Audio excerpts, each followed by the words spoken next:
They stood at gate 17, each holding a ticket to Paris. My father, Howard Crane, looked at my grandmother and said, "We forgot your ticket, stay home." I did not yell, I did not cry. I set my bag down on the gray airport carpet and looked at his face. The lines around his mouth tightened. He was lying. I had spent 3 years reading people's signatures and their tells in a witness room. I knew the difference between a truthful statement and a fabricated one. I am Olivia Crane, 28 years old, a paralegal who had drafted trusts for people who never expected to be audited. Without a word, I took my grandmother's hand. Her skin was papery and warm, the tremor in her fingers a constant hum.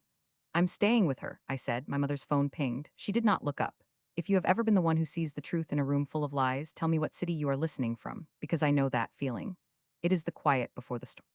Now, let me take you back to how this nightmare started. I was born into the Crane family, a name that carried weight in our affluent suburb. We lived on a street where the driveways curved like invitations, and the lawns were fertilized quarterly by a service my mother booked 6 months in advance. Our house was a colonial revival with white columns and black shutters, the kind of house that looked good in photographs but never felt like home. Inside, everything was curated: the Persian runner in the foyer, the antique clock on the mantel, the oil painting of a landscape nobody remembered buying. My mother ran the house like a set designer. She spent hours adjusting throw pillows and straightening picture frames. "We have standards to uphold," she would say, and I would feel the weight of her scrutiny on the hem of my cardigan. The foundation of that house was not my father's business acumen or my mother's social grace. It was my grandmother, Vivian Crane. She had started a small dry cleaning shop 40 years ago in a strip mall on the wrong side of town, working 16-hour days until she owned 3 locations, then five, then a chain that financed my father's college education, my mother's wedding, and the down payment on the colonial revival. She had given Ethan a car when he turned 16 and a silent partnership in a failing restaurant when he turned 25. She had given me nothing but her time and her trust. My role in the family was invisible but essential. I drove Vivian to her doctor's appointments. I sorted her mail, filled her pill organizer, and listened to her stories about the old days: how she had scrubbed grease stains off shirts by hand, how she had fired her brother for stealing from the register, how she had taught herself accounting in a library with a stack of books. I was a paralegal at a mid-sized firm downtown, where I spent my days drafting estate plans and trust documents for elderly clients with complicated families. I knew how to structure a power of attorney. I knew how to hide assets from a spendthrift heir. I knew the exact legal language that could turn a simple gift into a trap. In my professional life, I was sharp. In my family life, I was furniture. My mother, Margaret, was the architect of our family's image. She had a perpetual sense of dissatisfaction that she wore like a silk scarf. "We have standards to uphold," she would say, often at me. She said it when I wore a cardigan with a loose thread. She said it when I brought leftovers for lunch instead of buying something from the cafe. She said it when I mentioned that I was saving for law school. "A paralegal is enough, Olivia. We don't need you to embarrass us with ambition." She never looked at me when she said it. She was always adjusting something: a vase, a napkin, a piece of lint on the sofa. I could smell her perfume, a floral scent that lingered in the hallway long after she passed. My father, Howard, was the enforcer. He carried out my mother's directives with the passive aggression of a man who had stopped caring about anything except comfort. He wore loafers that always seemed scuffed, as if he was perpetually kicking at something. "It's just business, Liv," he would say when I objected to something. He said it when they decided to sell Vivian's car without asking her. He said it when they moved her from her apartment into the smaller guest room, storing her belongings in plastic bins in the garage. He said it when they told me I could not have the $30,000 she had promised me for law school. "She's confused, Liv. It's just business." My brother, Ethan, was the beneficiary. He had never worked a day in his life that mattered. He lived in the house rent-free, drove a car Vivian had paid for, and spent his days managing a restaurant that lost money every month. His favorite phrase was, "Don't rock the boat." He said it whenever I tried to advocate for Vivian. He said it when I pointed out that the math on her savings account did not add up. "Just let it go, Liv, don't rock the boat." He said it with a shrug and a smile, as if he was doing me a favor. Vivian saw it all. She was 82, with silver hair she kept pinned in a neat bun and a tremor in her left hand that she refused to acknowledge. She had a sharp mind and a softer heart than anyone in that house deserved. Her favorite saying was, "Blood owes nothing, loyalty is earned." She said it when Ethan ignored her birthday. She said it when Howard forgot to pick up her medication. She said it to me once after I had spent a Sunday reorganizing her files. "You are the only one I trust," she said. I did not understand then how much that trust would cost. She wore a silver locket around her neck always, with her wedding photo inside. It was the only piece of jewelry she never took off. This is my legacy, she told me once. Not the money, the people who stay. 3 days before the trip, I found the bank statement. I had gone to her room to help her pack. She was sitting on the edge of her bed, a stack of papers on the nightstand. On top was a printed statement from her savings account. It showed a withdrawal of $30,000 in cash. The date was 2 days before we were supposed to leave for Paris. I picked it up, my fingers running over the paper. The ink was fresh, the numbers stark. Grandma, what is this for? I asked. She smiled, a tight, knowing smile. A little surprise, dear, don't tell the others. I should have pushed. I should have asked why she needed $30,000 in cash when she already had credit cards and traveler's checks. But I had been trained to let things go. I put the statement back and said nothing. A week before that, I had seen the group chat. Ethan had left his phone on the kitchen counter while he went to the bathroom. The screen was lit. A message from Margaret in a group called Family Plans. We'll tell her the ticket was forgot. She won't argue. Olivia will cover for us. I stared at the words for 3 seconds. The tick of the grandfather clock filled the silence. Then I turned the phone face down. I did not tell anyone. I did not confront. I stored the image in my mind like a photograph, knowing that one day I would need it. 6 months before the trip, Vivian had called me into her study. The room smelled of old paper and lavender. She had a notarized document in her hands, the edges crisp, the seal raised. I need you to witness this, she said. I signed my name in the witness box. She did not explain the contents, but I saw the word codicil and the number $30,000. She said, this is for your future. I assumed it was a gift for law school. I signed without reading the fine print. I know now that it was a contract with a hidden clause. She folded the document and tucked it into her locket drawer next to her wedding ring. The trip was supposed to be a celebration. My father had inherited a small windfall from a distant cousin, or so he said. He announced a family vacation to Europe, Paris, Rome, Barcelona. He bought tickets for 5, himself, Margaret, Ethan, me, and Vivian. 5 tickets, he said at dinner, holding up the confirmation email. Non-refundable. I should have questioned it. I should have asked to see the itinerary. But I was tired of being the one who doubted. I nodded and scraped my plate into the sink. On the morning of departure, we arrived at the airport at 6:30. The terminal was still half dark, with streaks of gray light cutting through the glass. The air smelled of coffee and jet fuel and something stale from the overnight cleaning crew. I was wearing my charcoal cardigan, the one with the patched elbow, and the small gold stud earrings Vivian had given me for my 21st birthday. My mother wore a cream silk blouse and carried a leather tote that cost more than my monthly rent. Ethan had his headphones on, his eyes closed. My father was checking the boarding passes, his hands shuffling them like cards. Vivian was holding her cane and a small suitcase I had helped her pack. She had her locket around her neck. She looked tired but steady. We stopped at gate 17. The departure board flickered, Flight 847 to Paris on time. The gate area was lined with plastic chairs, a few early passengers sipping cardboard cups of coffee. The fluorescent lights buzzed overhead, casting an unflattering glow on everyone. My father handed out the tickets. When he got to Vivian, he hesitated. That is when he said it. We forgot your ticket, stay home. He said it flat, like he was telling her the flight was delayed. No apology, no regret. His eyes flicked to mine for half a second, then away. I did not scream. I did not cry. I set my bag down on the gray carpet and looked at my father's face. The skin around his eyes was slack. He had rehearsed this. He was proud of himself, in the way a coward can be proud of a small cruelty. I noted the scuff on his left loafer. I noted the way his jaw muscle pulsed. I had been reading people's tells for 3 years. He was lying. I looked at my mother. She was not looking at Vivian. She was looking at her phone, a faint smile on her lips. Her nails were perfect, painted a shade of nude that looked expensive.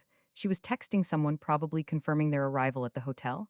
I looked at Ethan. He shrugged. Don't rock the boat, he mouthed. Then he put his headphones back on. I felt Vivian's hand tighten on my arm. The tremor was stronger now. And then my phone buzzed. I pulled it from my pocket. A text message from Margaret, the architect.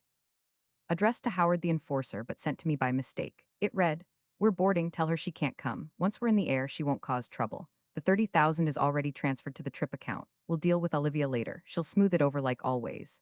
The words did not shock me. I had known something was wrong. But seeing it in writing, seeing my mother's cold calculation, the casual assumption of my compliance, turned a suspicion into a stone in my stomach.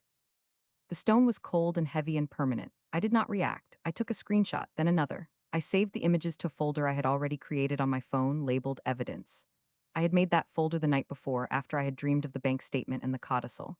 I did not know why at the time. Now I did. I looked at Vivian. She was standing very still, her hand gripping her cane. Her face was pale, but her eyes were clear. She had known, too. She had been waiting for this moment. She gave me a tiny nod, barely perceptible. I took her hand. I'm staying with you, I said. The words came out calm, collected. I was a paralegal. I knew how to file a motion. I knew how to serve a notice. I knew how to wait. My father's face flickered with annoyance. Don't be ridiculous, Olivia. You have a ticket. Get on the plane. I'm staying with her, I repeated. My mother finally looked up from her phone. We have standards to uphold, she said. You are not going to make a scene. No scene, I said. I am simply not boarding the plane.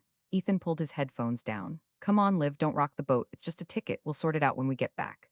His voice was casual, as if we were discussing a forgotten umbrella. He was already stepping toward the gate. My father threw up his hands. It's just business, Liv. You're being unreasonable. I did not answer. I stood beside my grandmother, my bag at my feet. The announcement for boarding came over the speakers, a disembodied voice listing rows. Passengers began to line up. My family turned away from me, first Margaret, who did not even glance back, her heels clicking on the tile. Then Ethan, who shook his head as if I was the one being difficult. Then Howard, who paused at the door. He looked over his shoulder. For a moment I thought he might reconsider. I saw something cross his face, not guilt, maybe inconvenience. Then he shook his head and stepped through the door. I watched the plane push back from the jet bridge. The engines hummed, a low vibration I felt in my chest. I did not wave.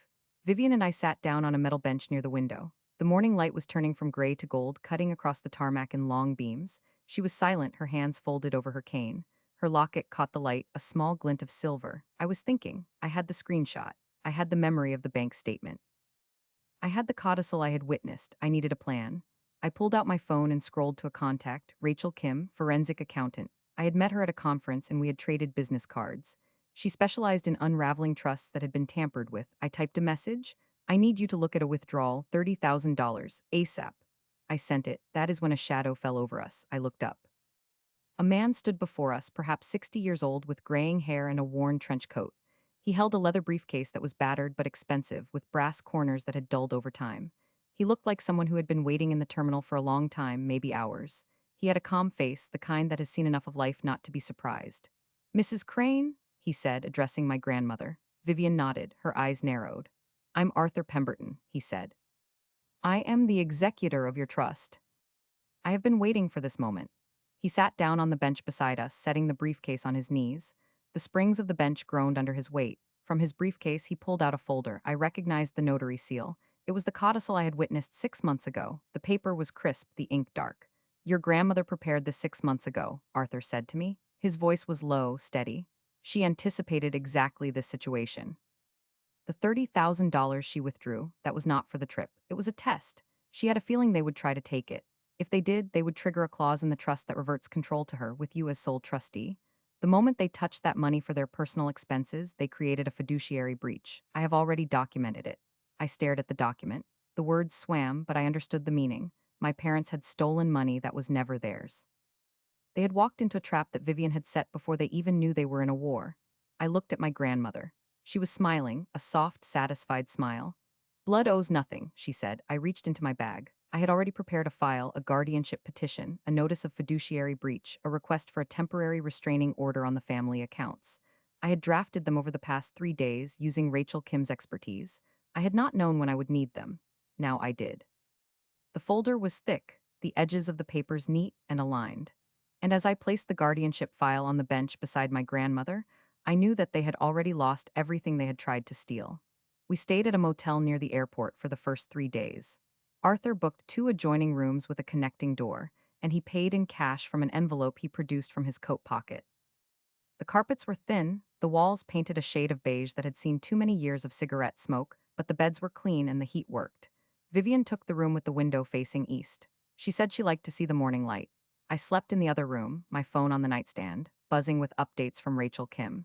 Rachel had already traced the $30,000. It had left Vivian's savings account at 10:17 in the morning, 3 days before the trip. The teller's name was stamped on the withdrawal slip, Maria Santos. The cash was withdrawn in hundreds, which meant the bills were new and trackable, but we did not need to track them. We already knew where they had gone. The money had been deposited into a joint account in my parents' names 37 minutes later, at a branch 2 miles from the airport. Rachel sent me the scanned images, the deposit slip, the timestamp, the signature that matched Margaret's handwriting.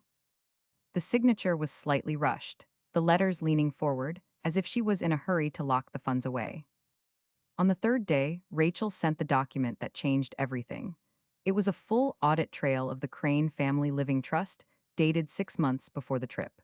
The codicil I had witnessed was notarized and filed with the county clerk. The language was precise.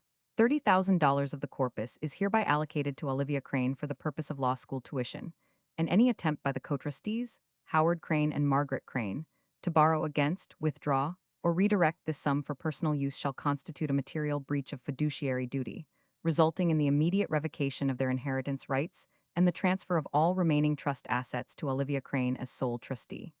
I read it 3 times. Each time the words settled deeper into my bones. Vivian had not just anticipated the theft, she had built a cage around it. Arthur had the original in his briefcase. He kept it in a plastic sleeve, protected from moisture and light. He had been holding it for 6 months, waiting for the trigger event. When he showed it to me at the motel, his fingers were steady. Every time a beneficiary tries to take what is not theirs, they hand us the keys to their own destruction, he said. The overhead light caught the brass corners of his briefcase. He smelled of coffee and old paper. Vivian sat on the edge of her bed, her locket in her hand. She had opened it and was staring at the wedding photo inside.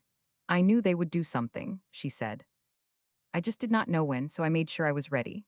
She closed the locket and held it out to me. This is yours now. It was always meant to be yours. I took it, the silver warm from her palm. I fastened it around my neck. It settled against my collarbone, light as a promise. We moved into a rental house by the end of the first week. It was a small bungalow on a street lined with sycamores, the leaves already turning yellow in the late summer air. The kitchen had yellow countertops and a window above the sink that looked out onto a garden overgrown with weeds. Vivian took the bedroom with the clawfoot bathtub. I took the room with the desk by the window. Rachel sent documents daily, account histories, transaction logs, copies of the trust agreement. I cross-referenced every number. I built a timeline on the wall using sticky notes and string.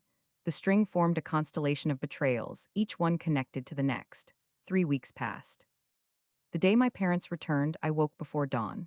I put on my charcoal cardigan, the one with the patched elbow and the small gold stud earrings that Vivian had given me. I slipped her locket over my head and let it rest against my sternum. I did not wear makeup. I did not want to hide. Arthur picked me up at 7. He was driving a gray sedan that had seen better days, the upholstery cracked and the air conditioning slow to start. He set his briefcase on the passenger seat. Are you ready? He asked. I said yes. We drove to the Crane family home. The colonial revival looked the same as always: white columns, black shutters, a lawn so green it looked painted. The morning light caught the windows, making them blaze like gold. I sat in the car for a moment looking at the house. I had lived there for 28 years. I had never once felt welcome. I walked to the front door. Arthur followed, a step behind. I did not knock. I used my key. The lock turned with the same click it had always made. The foyer smelled of lemon polish and the faint staleness of 3 weeks of silence. The Persian runner was undisturbed. The antique clock still ticked. The oil painting of the landscape still hung at a slight angle, as if my mother had adjusted it and then forgotten to straighten it. I led Arthur to the living room. The room was large, with high ceilings and a chandelier that had never been dusted properly. The curtains were drawn, casting a soft, diffused light across the furniture. My mother had arranged the throw pillows precisely, 2 on each end of the sofa, 1 on the armchair. I sat down on the armchair and placed my hands on my knees. Arthur sat on the sofa, his briefcase on the cushion beside him. We waited. The front door opened at 11:17. I heard my mother's heels first, clicking against the tile in the foyer. She had a particular rhythm, 2 quick steps, a pause, 2 quick steps. She was carrying something, probably luggage. Then my father's footsteps, heavier, dragging. The thud of a suitcase hitting the floor. Ethan's voice, laughing about something, saying that flight was brutal. I did not stand. I did not speak. I watched the doorway. My mother appeared first. She was wearing a cream blouse, the same one she had worn at the airport, still crisp, still expensive. Her hair was pulled back in a low ponytail. Her skin had a faint tan that made her look younger. She was holding a leather tote and a shopping bag from a boutique in Paris. Her heels stopped when she saw me. She saw Arthur. Her gaze flicked over his trench coat, his worn shoes, his gray hair, her mouth tightened. Olivia, what are you doing here? Her voice was flat, controlled. She would not let me see her surprise. My father appeared behind her. He was carrying 2 suitcases, 1 in each hand. He dropped them when he saw me. The sound was loud in the quiet house. Olivia, we told you to stay at the apartment. He had arranged for me to stay in a distant cousin's empty apartment while they were gone. I had not gone there. Ethan came in last, his headphones around his neck. He looked at me, then at Arthur, then back at me. Don't rock the boat, he said. You should have just called. I did not respond to any of them. I looked at my mother. The lights in the room caught the gold in her earrings, small studs similar to mine but newer, shinier, bought with money that was not hers. My father stepped forward. He had the same expression he had worn at the airport, controlled irritation, the face of a man who expects to be obeyed. We forgot your ticket, stay home, he said. You heard me at the gate, that should have been the end of it.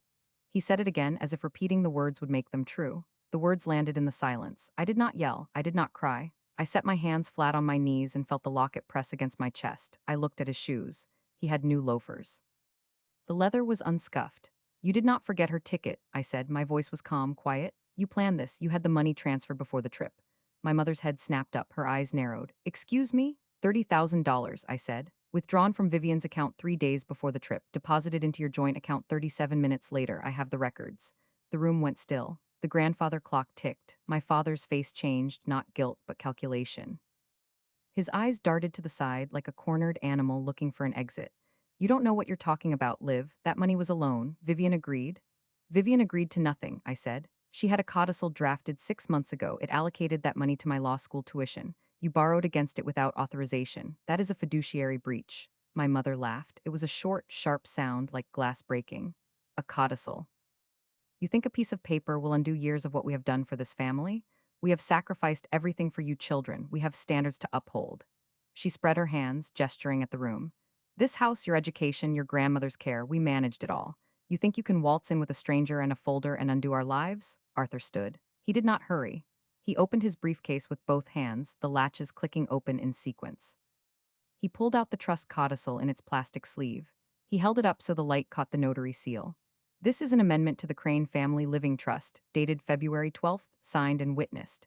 It names Olivia Crane as the sole beneficiary of the allocated sum and triggers a clawback clause if the trustees attempt to divert funds.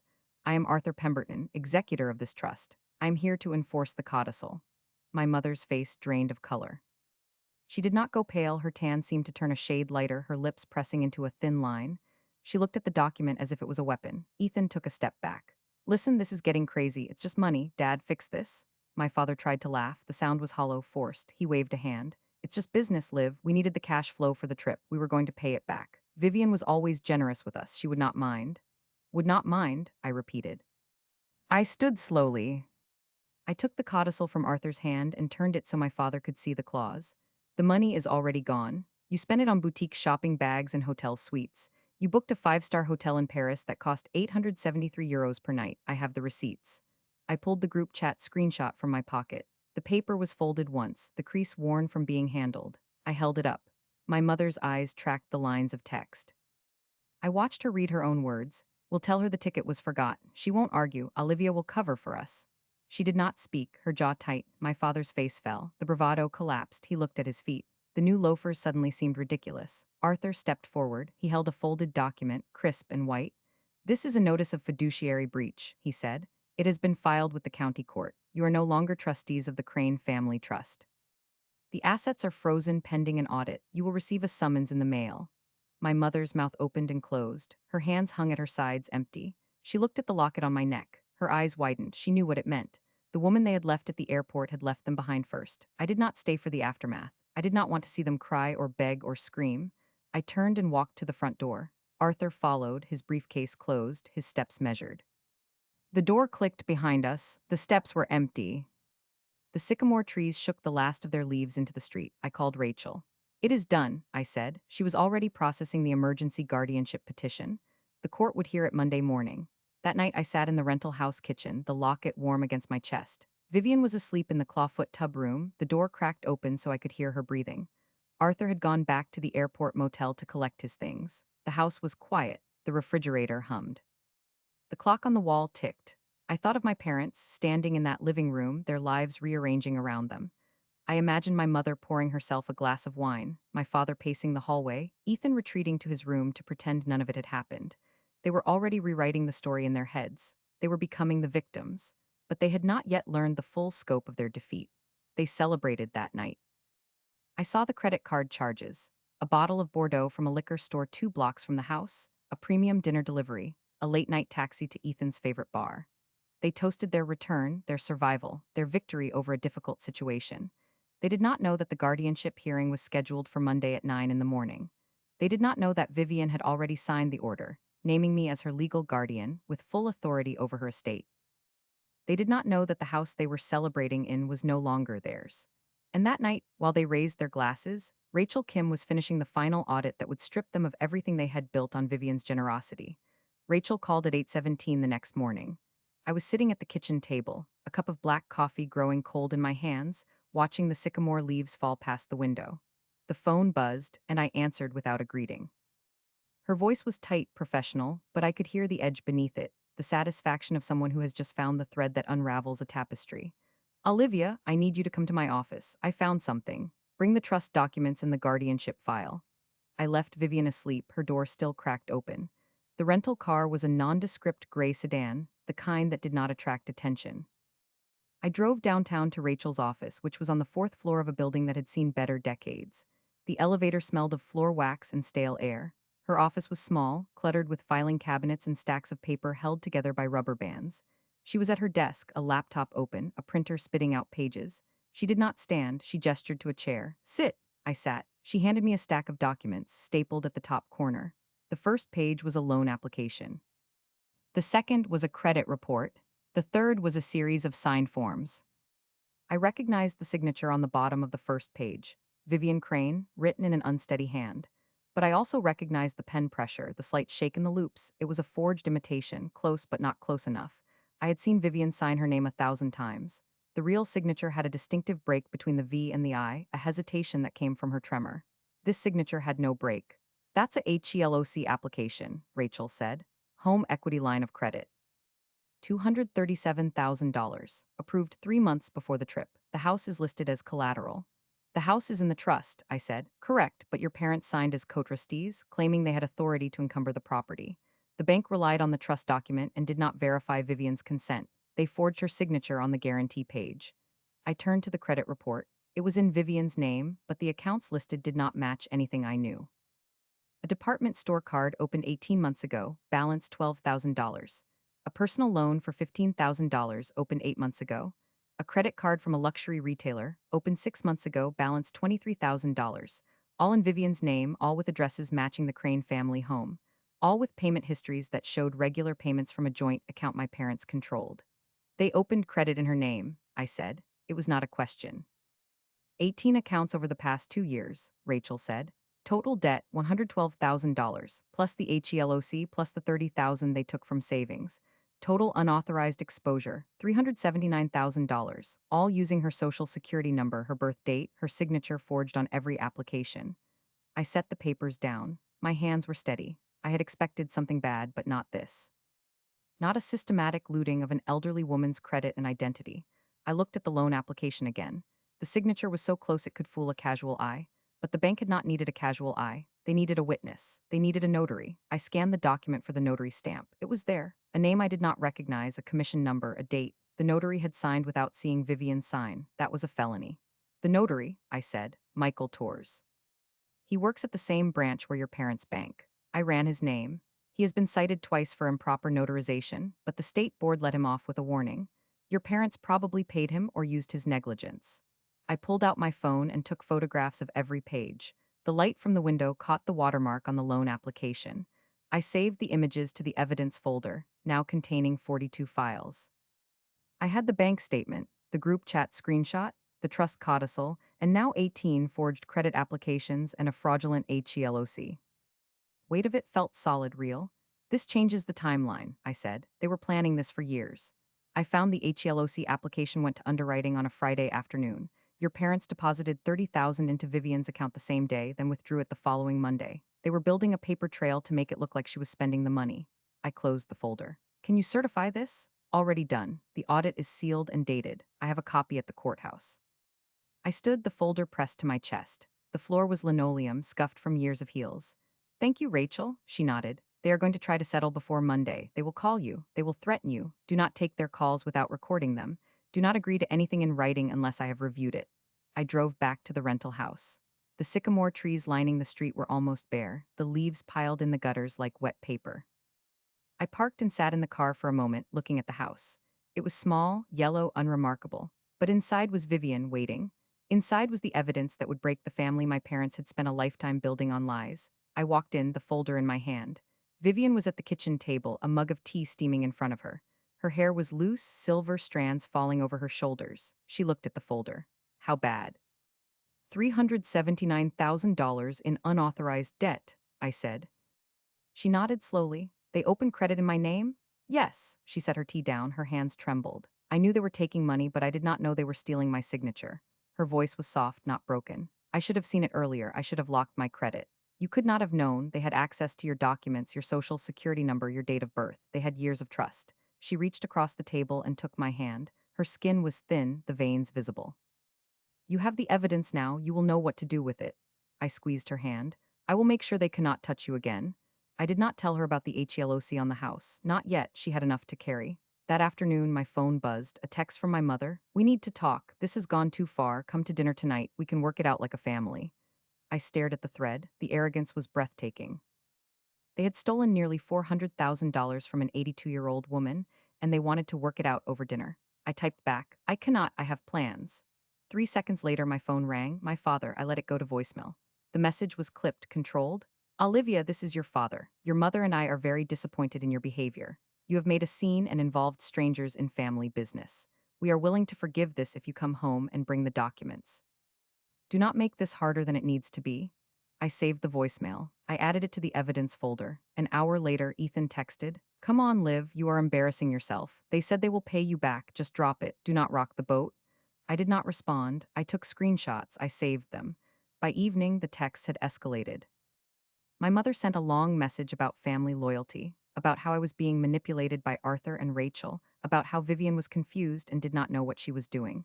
She wrote that the $30,000 was a gift, that Vivian had offered it willingly.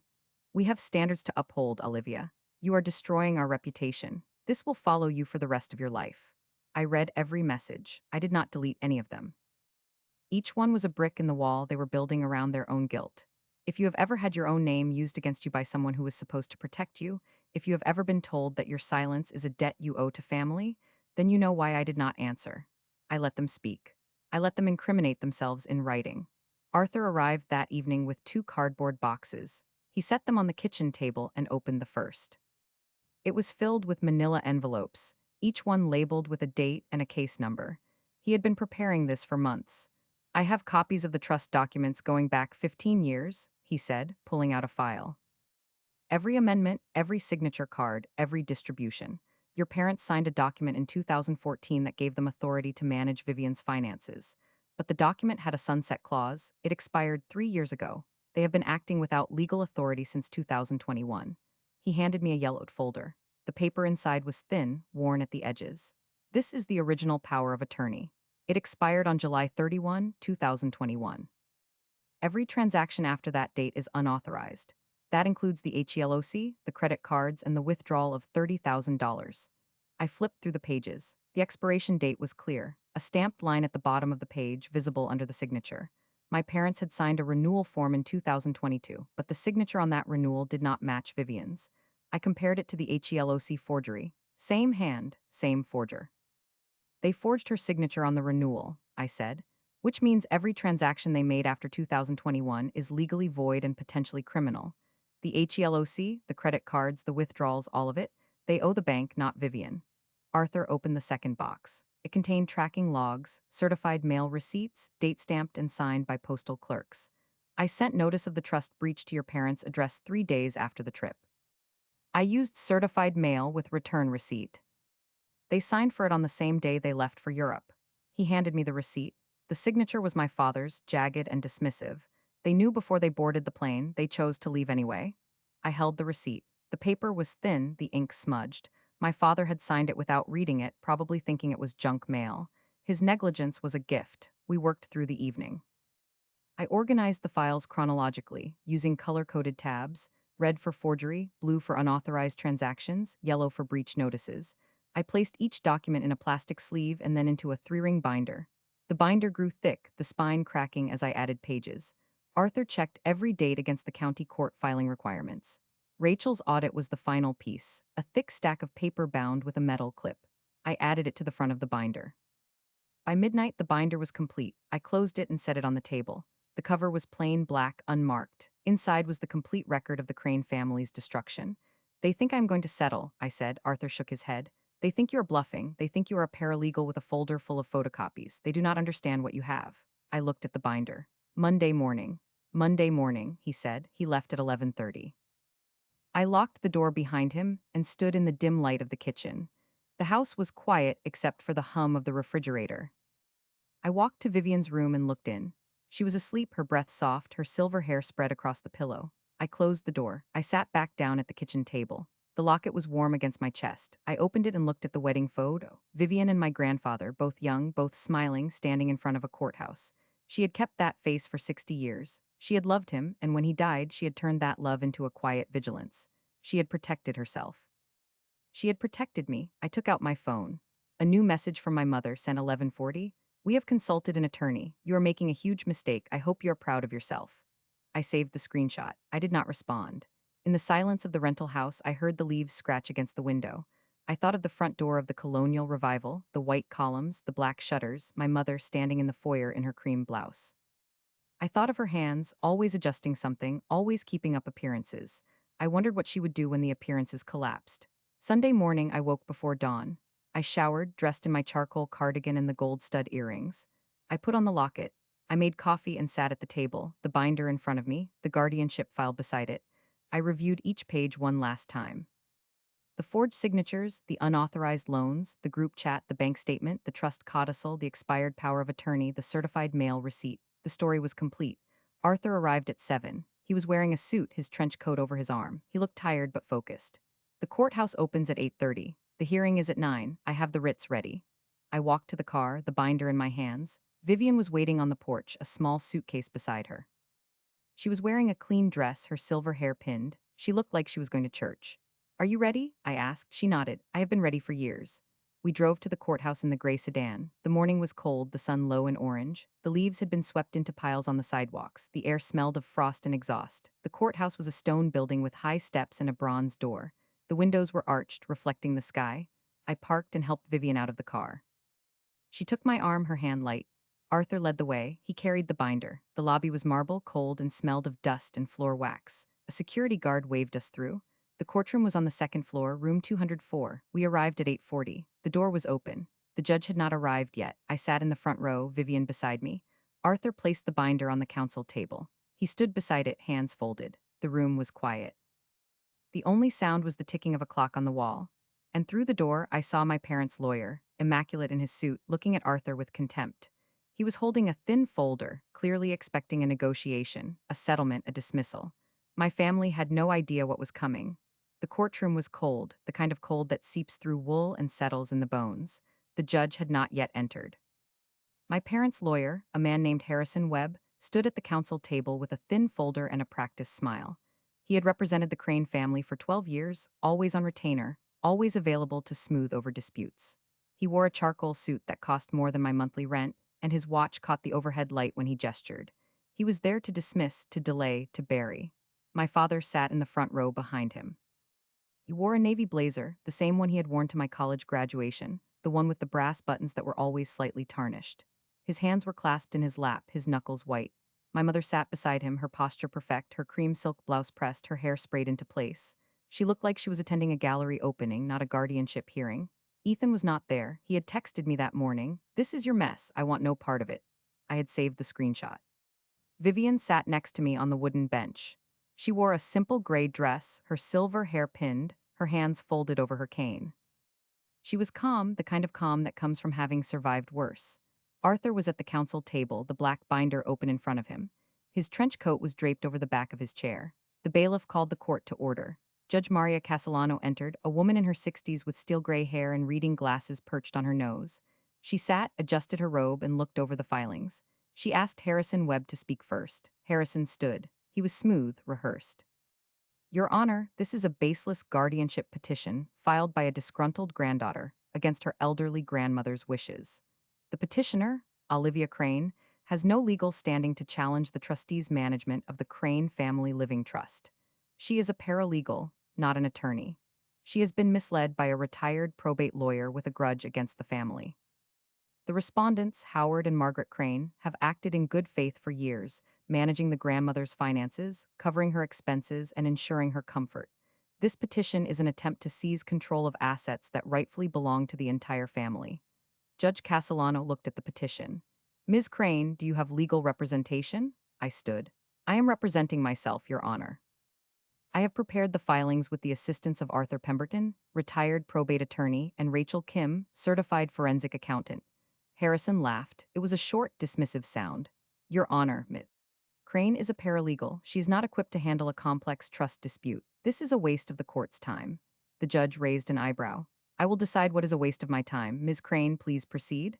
I walked to the counsel table. My hands were steady. I opened the black binder. The room was silent except for the rustle of paper. My mother's heels had stopped tapping. She was watching me, her face a mask of controlled contempt.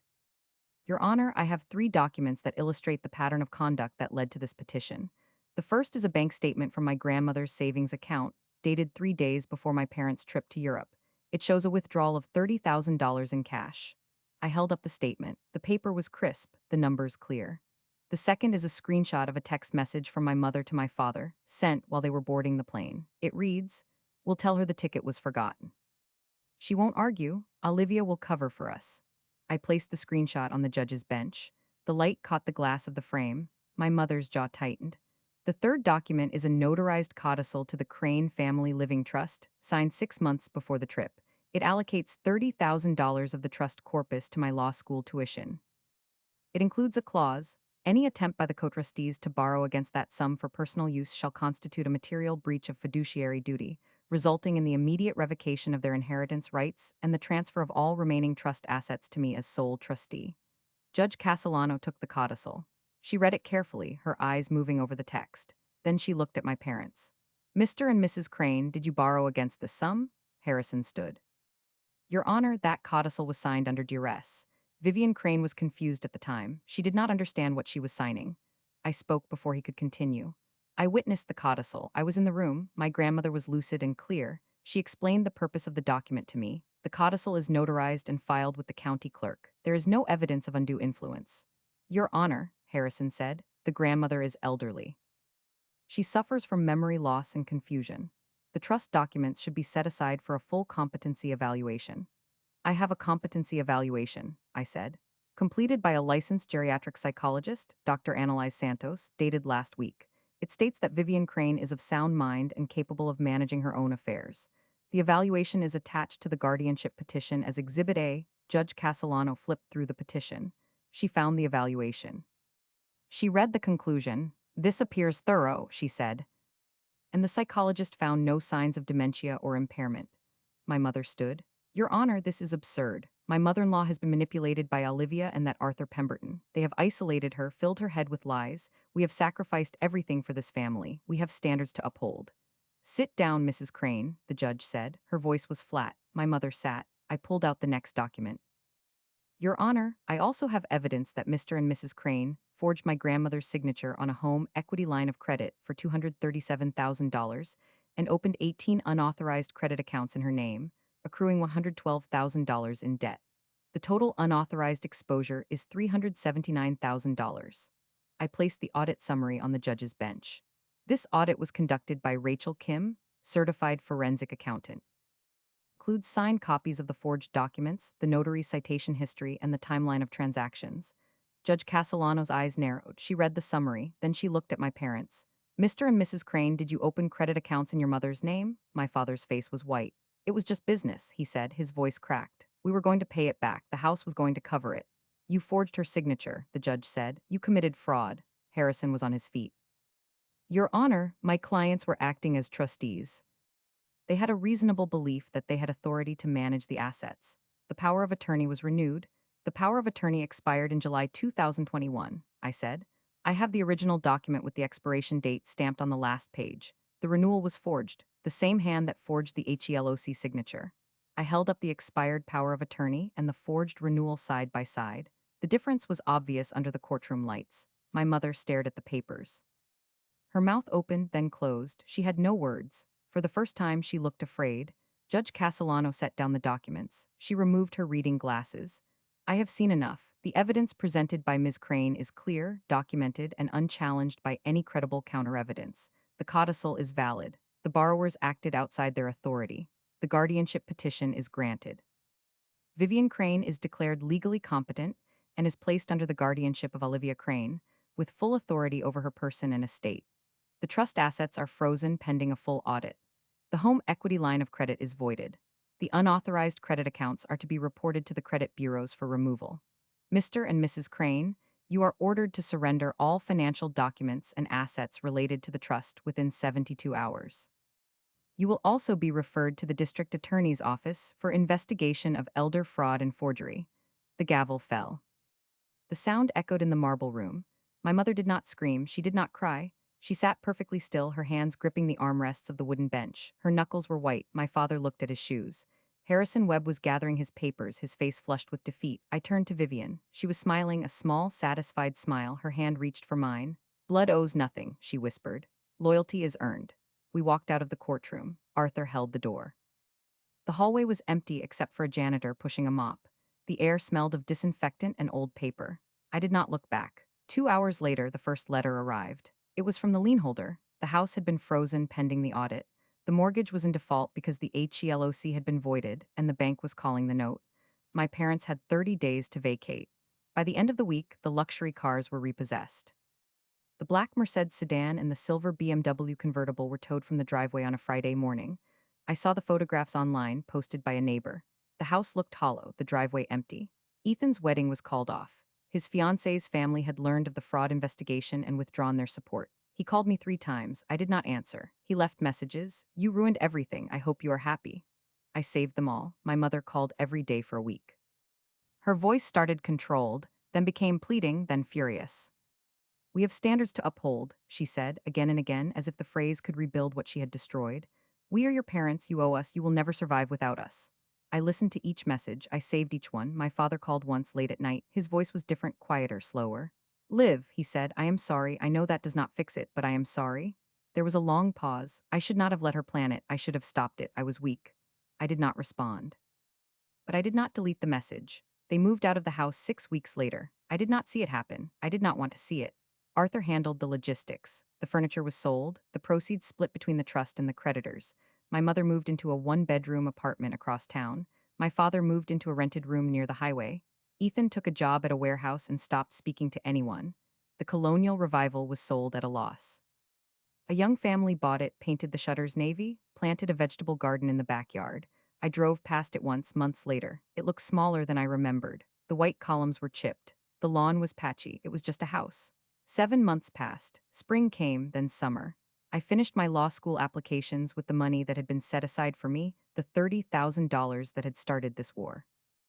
I was accepted to a program in the city, 3 hours away from the suburb where I had grown up. I had not told my parents. They did not need to know. Vivian and I lived in the rental house with the yellow countertops and the overgrown garden. She spent her mornings on the porch watching the sycamore trees leaf out. She had stopped wearing her hearing aids. She said she preferred the quiet. I worked from home, drafting documents for Rachel Kim, who had offered me a position as a junior consultant. The work was dry but satisfying, tracing accounts, building timelines, preparing evidence. I was good at it. The locket never left my neck. I wore it under my clothes, against my skin. Sometimes I opened it and looked at my grandparents' faces. They were young, hopeful, standing in front of a courthouse. They had built something from nothing. They had trusted the wrong people, but they had prepared. One Saturday in late August, the air was cool, the sky a pale blue edged with white clouds. Vivian and I walked to a park near the rental house, a small patch of grass with a pond in the middle. The water was green, covered in lilies. A few ducks paddled along the edge. We sat on a wooden bench, the paint weathered by rain and sun. I had brought a thermos of tea, 2 mugs. Vivian wrapped her hands around her cup and stared at the water. She was quiet, the way she had always been quiet. I looked at the locket and thought about the 5 things I had learned. Not from books, not from cases, but from the years of sitting in that house, watching the people who were supposed to love me treat each other like transactions. First, narcissistic families weaponize generosity to create debt, not to give gifts. Every check my mother wrote came with a string, every favor my father offered had a price. They gave to own, they loaned to control. The $30,000 was never a gift, it was a leash. Second, a verbal promise is worthless. Always get it in writing, notarized, and filed. Vivian knew that. She had the codicil drafted and signed months before I knew I would need it. She did not trust their word. She trusted paper and seals and signatures that could be verified. Third, the person you excused as difficult may be the only one who prepared for justice. Vivian was called stubborn, paranoid, difficult. She did not trust the bank, so she kept her own records. She did not trust my parents, so she made a plan. While they dismissed her as an inconvenience, she was building the wall that would protect her. Fourth, Silence is compliance. Your peace is not worth their comfort. I spent years staying quiet, smoothing things over, covering for my family's cruelty. I told myself it was easier. It was not easier, it was surrender. Every time I did not speak, I gave them permission to take more. Fifth, estate law is not just for the rich. It is the only way to protect yourself from the ones who say they love you. I had spent 3 years drafting trusts for strangers, but I had not applied the same logic to my own family. I had been blind. Vivian was not blind. I set my mug down. The tea had gone cold. I did not expect to feel this calm, I said. Vivian looked at me. Her eyes were clear. You did what you had to do. You were loyal. That is all I asked for. We sat on the bench until the sun began to lower, the light turning gold. The ducks drifted toward the far bank. A child ran along the edge of the pond, her laughter carrying across the water. I thought about the 5 truths that had cost me a family but given me a life. If this story found you at a moment when you needed to hear it, share it with someone else who might be sitting in a house where their own blood treats them like a stranger. Share it with the person who is still silent, still compliant, still waiting for permission to protect themselves. Because I have been that person. And I know the only way out is to stop being invisible. I closed the locket and stood. Vivian took my arm. We walked back to the rental house, the sycamore leaves rustling in the evening breeze. Keep your boundaries strong. Guard your peace, and I will see you in the next.